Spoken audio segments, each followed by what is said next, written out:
Estem a punt de commemorar 8 segles de l'inici del pessebre, a Greccio, el 1223, per iniciativa de Sant Francesc,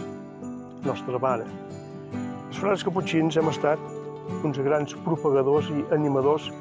del pessebre popular, del pessebre casolà, aquell que entra a dins a casa. Amb aquestes figuretes tenim la possibilitat d'una manera plàstica, introduir el misteri de l'encarnació i del naixement de Nostre Senyor Jesucrist a les nostres llars per poder contemplar que Déu ens estima, que el Déu Altíssim, el Déu Infinit, el Déu Creador s'ha fet un nen que ens mira amb els ulls d'un infant perquè nosaltres el vulguem rebre, perquè nosaltres el vulguem acollir, perquè nosaltres el podem sentir en les nostres vides. I en contemplar el pessebre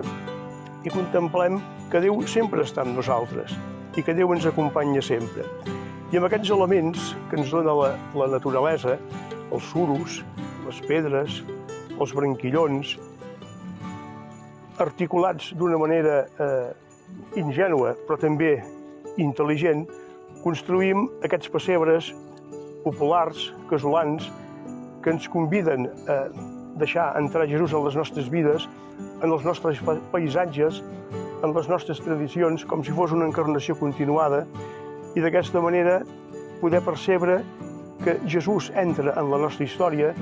entra en el nostre paisatge, i el pessebre va adquirint aquesta espiritualitat marcada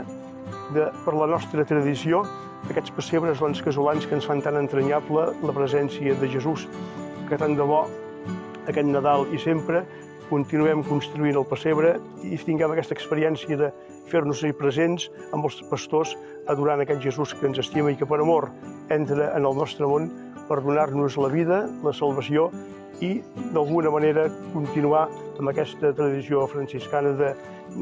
viure el misteri de Déu en l'encarnació, l'adoració del Déu del pessebre, del Déu del Calvari, en la passió del Via Crucis i del Déu de l'Eucaristia, aquest Déu viu que va ressuscitar i que ens dona la vida perquè nosaltres puguem associar-nos a ell i tenir una experiència de comunió i de vida amb aquell que és l'Emmanuel, aquell que neix cada any per Nadal.